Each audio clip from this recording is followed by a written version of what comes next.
throw him out. Dude, I was watching. I was just learning up on this division between state and religion, right? And it's. I mean, it's kind of like messed up because anyone can start a religious organization. Anyone. You can. You don't have to be like climb up these ranks or whatnot. You just file the necessary documents and open your church. Let's take Christianity again as an example. You open your church in the US or wherever, and you become like the pastor of the church, Yeah.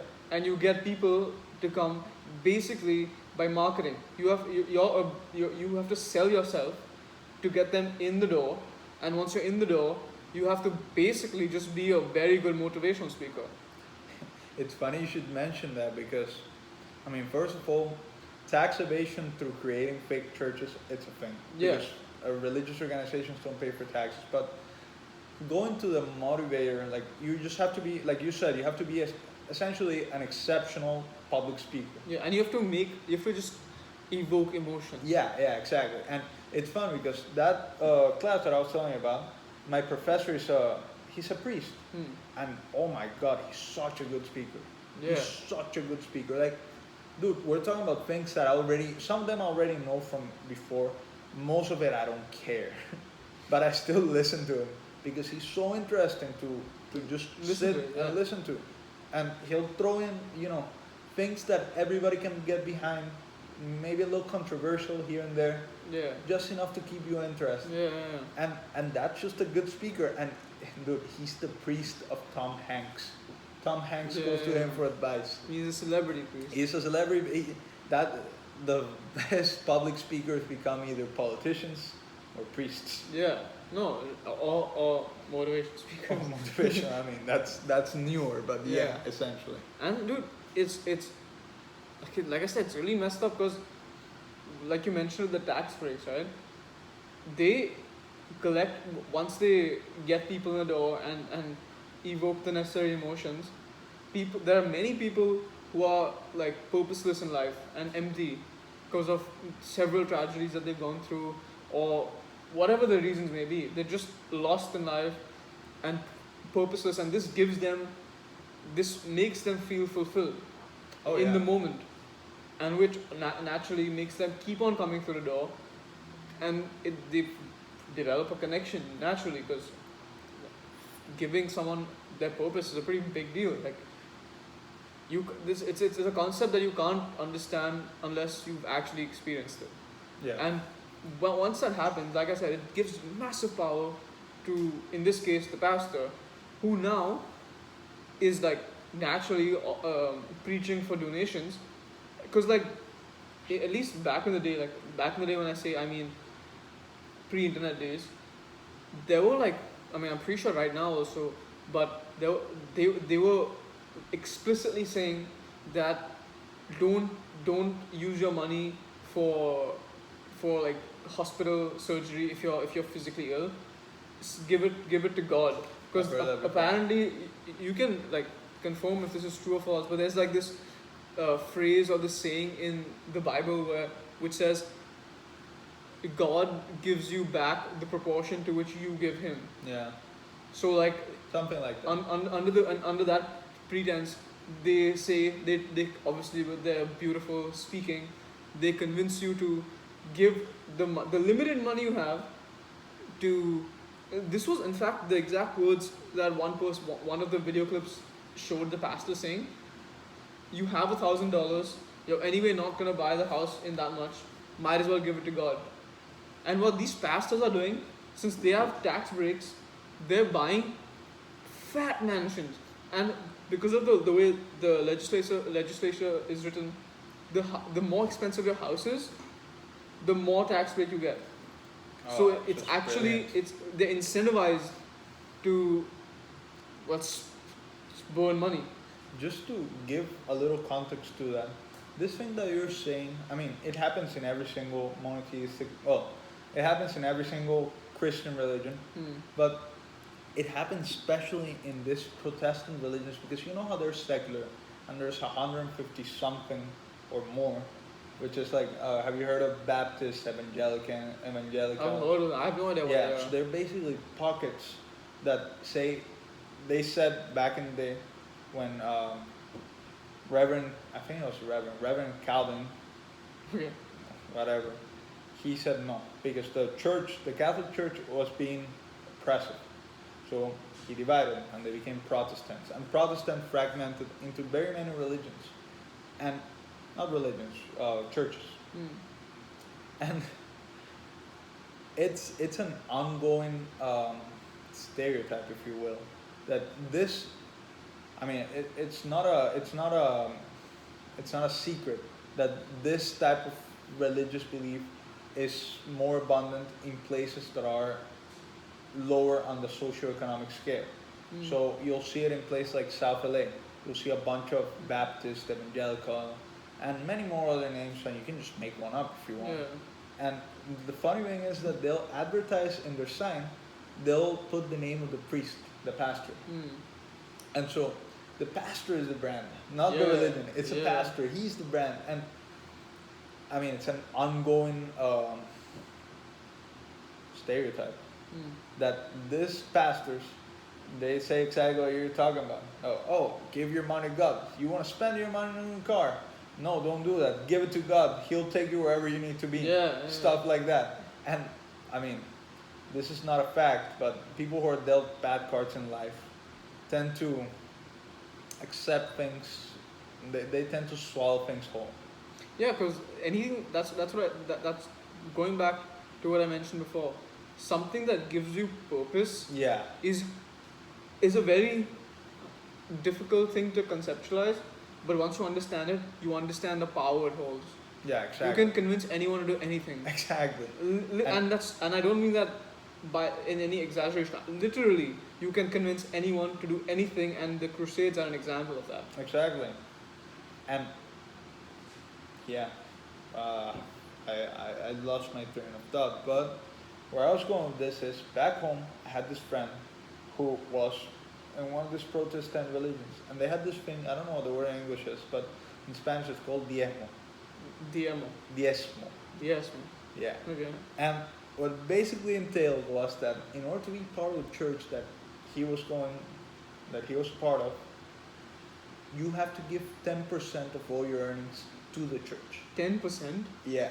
of life, like Like, if you get paid tomorrow, 10% goes to you have to go 10% of that. Wow. If you sell your car, Yeah. 10% goes to the church. If you sell your house, 10%. Shit, I don't know what else. Stuff like that. Yeah, I get the point. Everything. Any money that comes in, 10% goes to the church. If not, you get excommunicated, which means you get thrown out from the church. How would they enforce something like that? Man, I don't know about America, but in Colombia, people have their ways. What does that mean? This guy's like, they're very heavily involved. So if you show up with a nice, obviously people dress nicely for church. You're supposed to wear your best clothes, which I think is fundamentally wrong concept. No, that goes back to just making them feel something in that moment. Exactly. So there's ways to tell, bro. Like once his dad, I remember, he got pressured. He told me, we were kids. We were 14 years old. We were kids. We didn't know anything about life. He was telling us that his father got pressured by the pastor. The pastor's name was Edmundo. I'll never forget that name. He got pressured by the pastor in one of the community meetings to give more money. Because he was saying, oh no, look at how you dress, look at the car you drive, look at where you live. You have more than this. Are you being stingy with God? I will never forget this story. Wow, dude. He pressured his dad into giving more money. Dude, that's so blunt. It's ridiculous, man. Actually, we're right about to be at the cutoff. But before we go, if anybody is in the mood to see a representation of this, a very big exaggeration, I'm sure, but never mind, a good and funny and entertaining thing, go to the TV show called Boondocks and find the episode with the Reverend. They talk about it. It's this thing that I'm telling you about, essentially. It's hilarious and it's very insightful. It's extremely insightful. I couldn't believe it when I saw it because it seemed so much like the story that I was told when I was 14 years old. I couldn't believe it. Dude, that's a very common occurrence. Yeah. Dude, one of the pastors that like I came across on the interweb was some a pastor in the black community that everywhere he goes with an entourage, and he's always like whenever he goes into church or whenever he's commuting, he's sitting on on a throne, on a literal physical throne, and his entourage is like carrying the throne on their shoulders, and he's just and that's how he like moves. Yeah, just stuff like that, man. How are you gonna be so set on anything when you see things like that, especially in religion? Dude, I know some people it gives them hope, and I actually applaud that religion gives people hope, because I think in some ways it's necessary, and it does more good than harm. At least some religions do more good than harm. Like net, like net is harm. Net is negative. right now, like I'm talking about contemporary. Yeah, no, yeah, I agree with that. But what I was gonna say is, at least for the vast majority of human history, like, this is just opinion, but I would say that it was it was necessary. Oh yeah, regardless. 100%. If you think about it, it's the easiest, most foolproof way of organizing people. That we know of right now. Okay, that we've been able to stumble across it in the human journey. Because I'm sure, well, I'm not sure, but I'm open to the idea that there's a better way, in the same way that I'm pretty sure there's a better way to rule than democracy. I don't know which one it is, but I know sure as hell democracy can be the best we have to offer. No, there's no way. As technology advances, that will enable us to create new forms of governance. Yeah, I think we'll figure it out. I think religion, at least monotheistic religions, have been a net negative in history. But I think in contemporary... In contemporary times, it's net negative for sure. In modern times. Yeah. It's a net positive as of right now. Net negative? What are you saying? I think it's a net positive right now. You think religions are net positive in the time we live in? I don't think religions are okay, bro. Don't twist my words. Don't be a reverend here. No. I think that for the people who follow religion, it's good. I think it's good for them. I don't think they should stop, because, dude, I'm just thinking, if I was in that position and I believe so wholeheartedly in something, and I was in a shitty situation in my life, which most people in the world are in shitty situations. Yeah. And say science tomorrow proves beyond reasonable doubt that God doesn't exist and we're just meat bags with bones inside, waiting to die and decay. I would kill myself, man. Why? Because I don't have shit. I don't have money. My house is shit. It's falling apart. I'm not gonna be able to pay my mortgage in a lifetime. My wife hates me. My kids hate me. My kids might be doing criminal shit. I just hate my life in general. The only small ray of light that I get is that I'm convinced that there's this guy, this presence above me that's gonna make everything fine in due time. And then if you tell me that beyond a reasonable doubt that doesn't exist, then what's the point of my life? I have I have no direction. I have no purpose. There's nothing to live for. Everybody hates you. You're a failure. You didn't live up to your potential. This is especially true for older people, at least in my opinion. You didn't live up to your potential. Everybody that's around you hates you or doesn't have an opinion about you. What do you do then, man? You have no skills. You have nothing going on for you. You were dealt shitty cards in life and you were too lazy to turn it around for yourself. Then what do? I mean, you can keep on living your shitty life and let nature kill you for you. But shit, I would take the easy way out, man. Okay, I mean, if you put it like that. And I've met people that if they didn't have religion, because, I mean, at least back home, you meet a lot more people that are more hyper-religion than here and that are in worse conditions than here. Yeah. I know for a fact those people will take their lives because they've told me that they would take their lives if they found out that God is not real. See, I don't disagree with like the speech you just made. I don't disagree with that. But that wasn't the question. The question was is it a net negative or a net positive? And the fact that there are positives, which like you mentioned right now. Yeah, it doesn't negate the negative. Yeah, exactly. And I think I think I think there's a lot of negatives, and I think there's some religions that do the bulk of the negative stuff. of Those course, being of course. monotheistic religions Yeah. in their majority. But I think the jury's still out for it. I mean, yeah, it's not something anyone can prove. Yeah, I reserve my opinion. I don't have a definite opinion because, man, I don't know.